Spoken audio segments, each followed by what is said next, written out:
लोगों का इंटरव्यू करते हैं, उनके बारे में पता करके लोगों को बताते हैं। हालांकि कई बार ऐसा भी हुआ है कि जिसका इंटरव्यू करते हैं उसको अपने बारे में इतनी नॉलेज नहीं होती है, इनको ज्यादा होती है।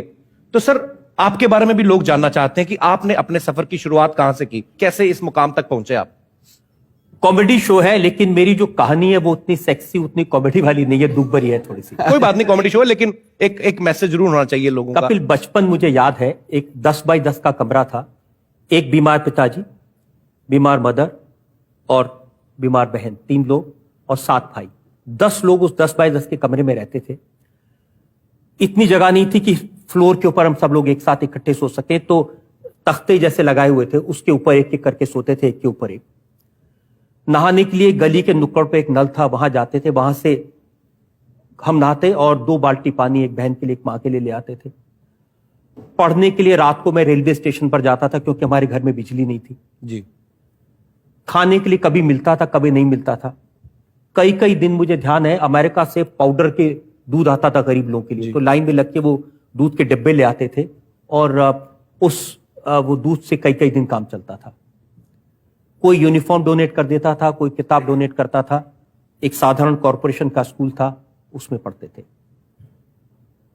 अब मां के इलाज के लिए पैसे नहीं थे, और तो उसका एक बड़ी मन में तकलीफ थी, और सपने बहुत छोटे छोटे थे, इतने छोटे थे कि बस कहीं बैंक में नौकरी लग जाए, दोनों बैंक में ओवर टाइम मिलता था, तो इतने कमा सके कि 2 वक्त खाना मिल सके।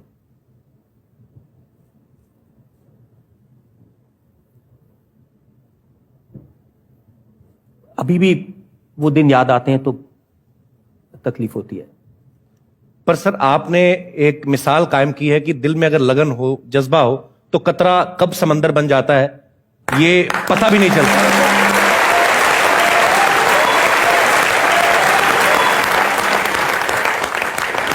एक बार जोरदार तालियां रजा सर के लिए।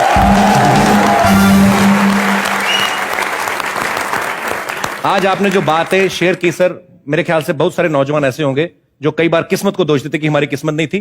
तो बात वही है, आपके अंदर जज्बा होना चाहिए। किस्मत विस्मत कुछ नहीं होती, आप खुद लिखते हैं अपने लिए। आपके दिल में जो भी है, जो भी आप करना चाहते हैं, अगर सच्ची लगन से करें तो आप भी वो मुकाम हासिल कर सकते हैं। मैं कपिल बताना चाहता हूं लोगों को कि सपने देखने चाहिए।